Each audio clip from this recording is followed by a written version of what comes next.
always say, every day is for the thief, one day for the owner of the house. But ICPC, the Anti-Corruption Commission, has reversed the role.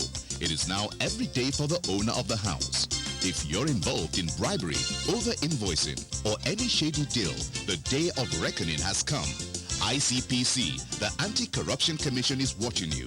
If you're reported for any corrupt practice, you'll be investigated, prosecuted, and punished. Corruption is harmful to our nation. Join the campaign against it by reporting any corrupt practice to ICPC, the Anti-Corruption Commission. Let we join hands with ICPC, make them better. Let's make Nigeria great again. ICPC, they watch you. One hand for corruption. Break the chain of corruption now. Don't give, don't take. This message is brought to you by ICPC, the Anti-Corruption Commission. Hello and welcome to another edition of Corruption Must Go, ICPC's weekly television program. I am your host, Murna Barnabas Atiai. Recruitment into the public service is a matter of interest to all Nigerians, particularly young Nigerians who make up a significant percentage of the country's population. ICPC, through its training arm, the Anti-Corruption Academy of Nigeria, organizes policy dialogues designed to focus on topical issues of national importance, which require improvement in terms of anti-corruption policy making or policy implementation. Today on the program, we shall bring you details of the recently held policy dialogue on entrenching transparency in public service recruitment processes in Nigeria. Do stay tuned for details. But first, Ruth Awodi brings us anti-corruption stories.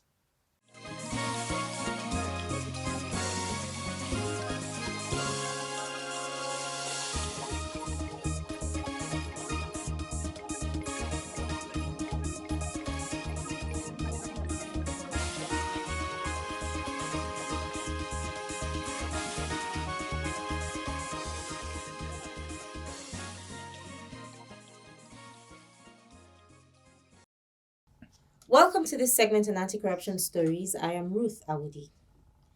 5 new board members of ICPC have been sworn in by President Muhammadu Buhari at the State House Council chambers and resume duties at the Commission. Their inauguration is in line with Section 3, Subsection 3 of the Corrupt Practices and Other Related Offences Act 2000, which states that the Commission shall consist of a chairman and 12 other members, 2 of whom shall come from each of the 6 geopolitical zones. Prior to the inauguration, the ICPC had a chairman and 7 board members. The new board members are Senator Anthony Agbo from Ebonyi State, representing the southeast zone of the country, and Otelafu Ode from Cross River State, representing South-South Zone, and Alhaji Goni Ali Gujba from Yobe State and Dr. Louis Solomon Mandama from Adamawa State, both representing the Northeast Zone, and retired Assistant Inspector General of Police Olugbenga Adeyonju from Ekiti State, representing Southwest Zone. During the reception that was held at the Commission's headquarters after the inauguration, the chairman of ICPC, Professor Bolaji Owasonye, SAN, appreciated the President for appointing people with rich backgrounds in the public sector into the board. Owasonye enjoined the new members to put forward their proven integrity and experience towards achieving the mandate of the Commission. With your appointment, your status has changed. Sure. And the same thing applies to the rest of us. Some of you who are listening to them for the first time, your bio at the State House before you were sworn in, who have had a distinguished career and retired, keeping yourself occupied with other things. But needless to say, I'm also happy that all of you have had a stint in the public service, so you have an idea of the restrictions and the regulations. But not more importantly, really, is the fact that ICPC is an integrity institution, and the level and the standard that is expected of us is higher than normal. So what other people will do and get away with, when we do it, it is news. And every minute, it is news. The new board members who took turns to speak expressed their readiness to help combat corruption and project the good image of the country.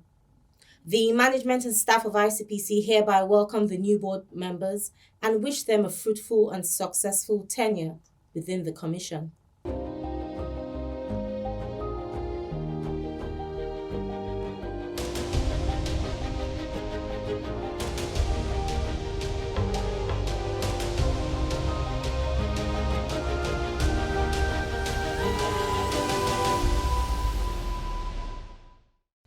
In another development, ICPC and the National Board for Technical Education, NBTE, have agreed to curb the proliferation of illegal technical vocational education and training TVET centers and institutions across the country.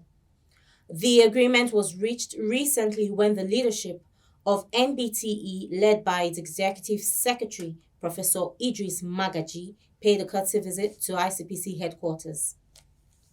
The ICPC boss, Professor Bolaji Owasonye, SAN, while responding to the request of NBTE, expressed the Commission's readiness to intervene, promising that proper measures would be taken to curb the rise of illegal TVET campuses in Nigeria.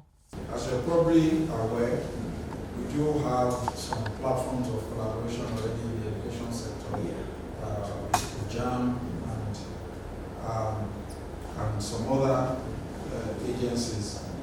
We'll be quite happy to do what we can to work with your institution to curb this malady, this proliferation of these outreach centers and the illegal TVET institutions.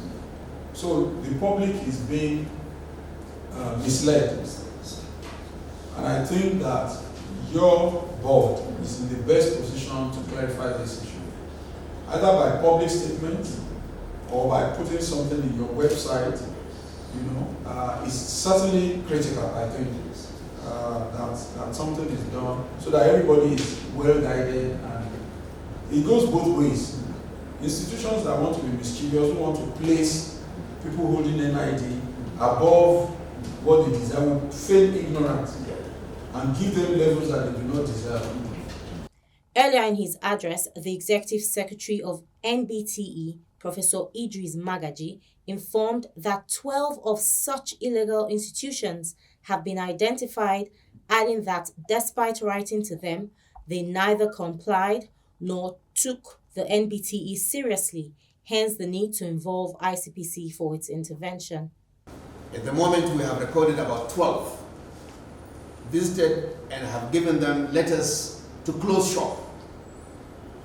They have neither the approval of the supervisory regulatory body, the NBTE, nor any other agency of government.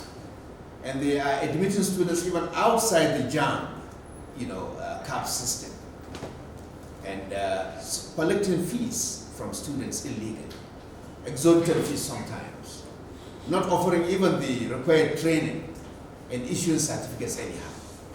This is going to destroy the TVET sector, and we felt we need to get the assistance of the ICPC.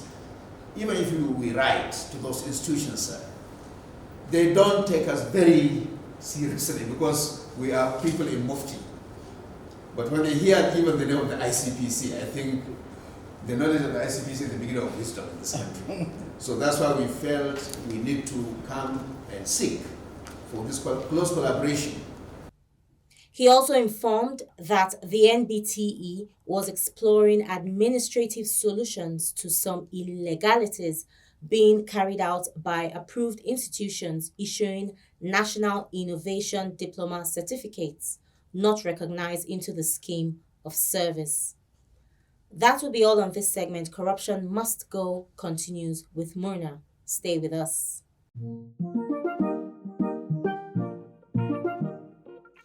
How can it get better when we do not want to be better people? Do not want to be better. A lot lot of them youths just a waste away. Them a politician, no they try for the case. Na so thief, then they thief for. Then go carry our money, then go carry them to overseas. Na na na na na. Oh no no, they not the fair. People know they try. Them a loot, them a scam, them a bribe every time. Instead, make we find solution. We can't fight, we they do corruption. In every situation, we need to be better. Me and you. Corruption is not the solution. Say no more looting, no more bribery, no more scamming. Me and you. Me, I know we can be better. Me and you. But things can be better if we make ourselves some better people. Welcome back. This is Corruption Must Go, ICPC's weekly television program. And our focus is on the recently held policy dialogue on entrenching transparency in public service recruitment processes in Nigeria. To address the menace of irregularities in the recruitment process into the public service, the Anti-Corruption Academy of Nigeria, the training and research arm of ICPC, organized the one-day dialogue with key stakeholders to brainstorm on how best to eradicate the scourge from our society. Delivering his welcome address, the chairman of ICPC, Professor Bolaji Owasonye, SAN, identified a lack of transparency as a major factor fueling indiscriminate recruitments in the public service.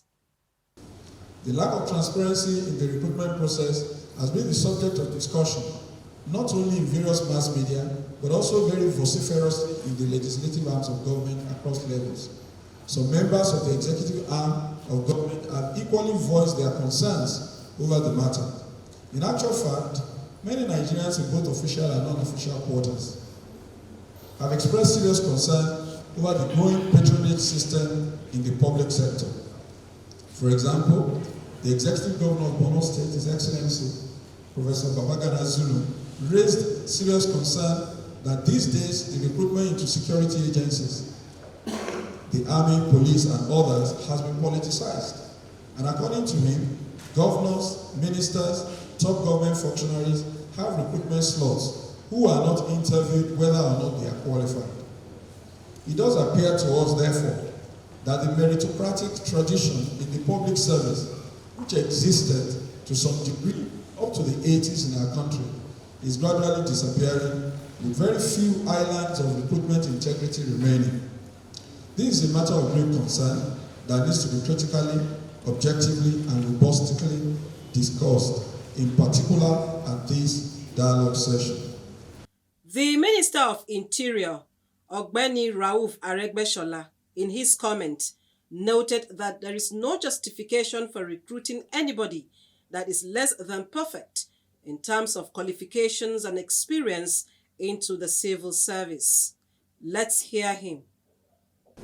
There can't be any justification for recruiting anybody less than the best into any of the arms of the public service or the federation and any of the federation units. That is a starting point. If we understand this, then there is no issue. The dialogue that ICPC is calling for, or has called, in which we are all participating, is just too important and germane to national development and even ethos. Entrenching transparency in recruitment must emanate from a philosophy. At the heart of this philosophy are the questions of what task is to be done and who should do it. We must recognize that the most fundamental responsibility of government is the security of lives and property of the people. The Senate President, Dr. Ibrahim Ahmed Lawan, represented by Senator Yusuf Abubakar Yusuf, called for effective collaboration between ICPC and the Federal Character Commission to ensure fair representation of all the states of the Federation in the civil service. In this country today, some states have more political appointees at the level higher than the civil service. Some have many, some, my state, maybe we have one or two, if any, chief executives in the federal structure.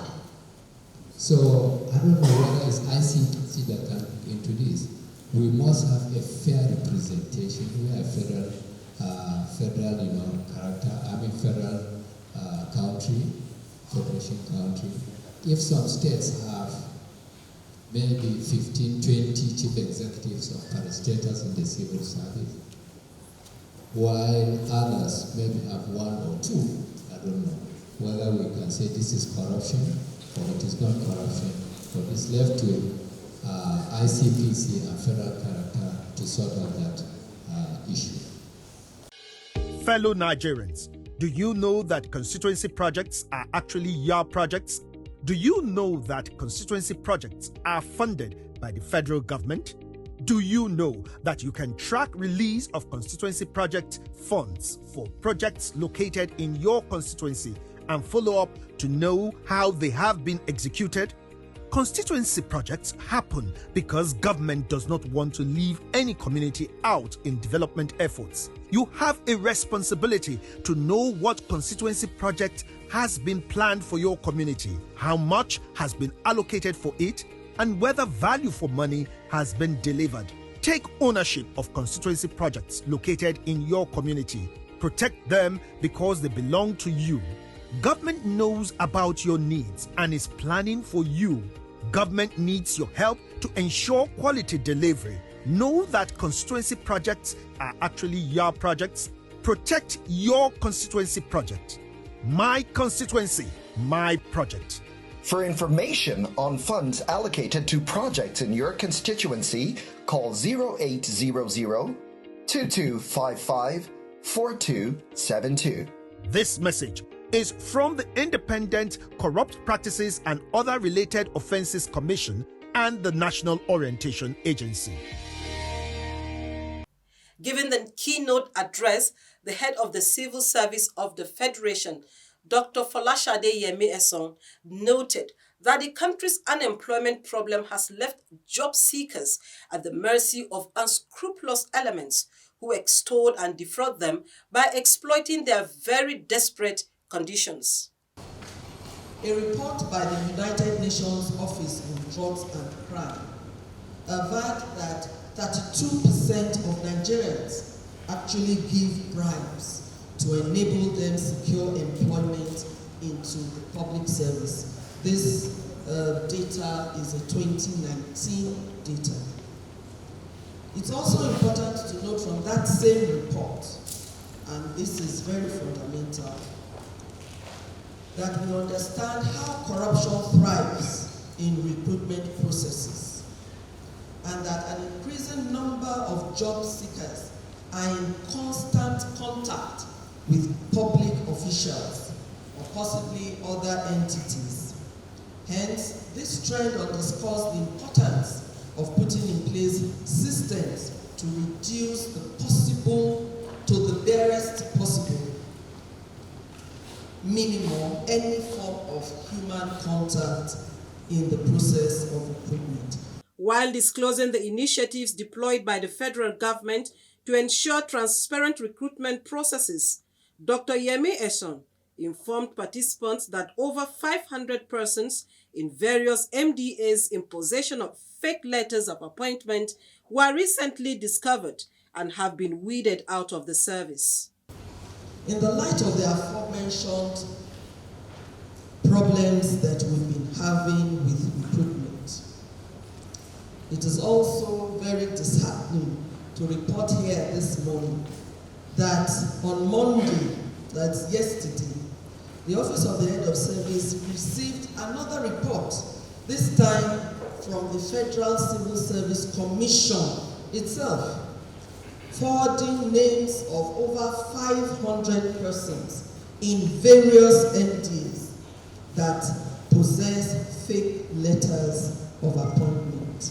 And they asked that the Office of the Head of Service delist them from the IPPIS platform. They also said that they conducted a very service-wide verification of appointment letters. That is the Civil Service Commission now. carried out a verification exercise for officers recruited from 2013 to 2020. And from that exercise, the Federal Civil Service Commission requested that the Office of the Head of Service also suspend the salaries of about 3,000 officers across MDs because these 3,000 officers failed to appear for the verification exercise. And so we said, pending when they will come with their appointment letters, we should suspend their salaries. At this juncture, I wish to recognize and appreciate the sustained support and collaboration of the ICPC. The Office of the Head of Service enjoys this collaboration, specifically in the conduct of the process for the selection of federal permanent secretaries. It is on record that over time, the very professional participation of the Commission in the process has made a huge difference in producing the best candidates for the position.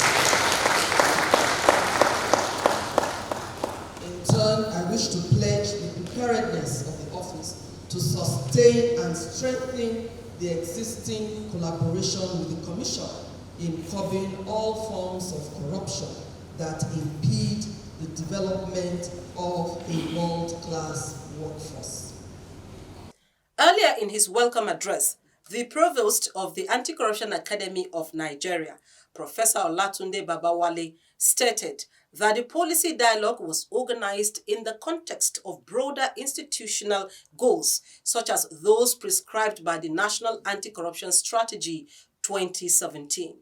Today's dialogue seeks to further the sub-objective of the National Anti-Corruption Strategy, which is to institute more transparent, merit-based recruitment processes. That shows clearly the significance that we attach here at ICPC to transparency in everything we do, not the least recruitment into the public service. Although this objective of the National Anti-Corruption Strategy relates particularly to anti-corruption and law enforcement agencies, its importance resonates throughout the public service. The dialogue also furthers the goal of the National Anti-Corruption Strategy to engender improved sociocultural and political environment, not just for transparency, but also for accountability and integrity as well. I am a Nigerian, a highly cultured race.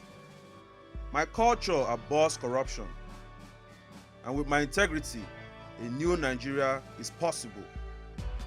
I say no to corruption today to build a future for my children.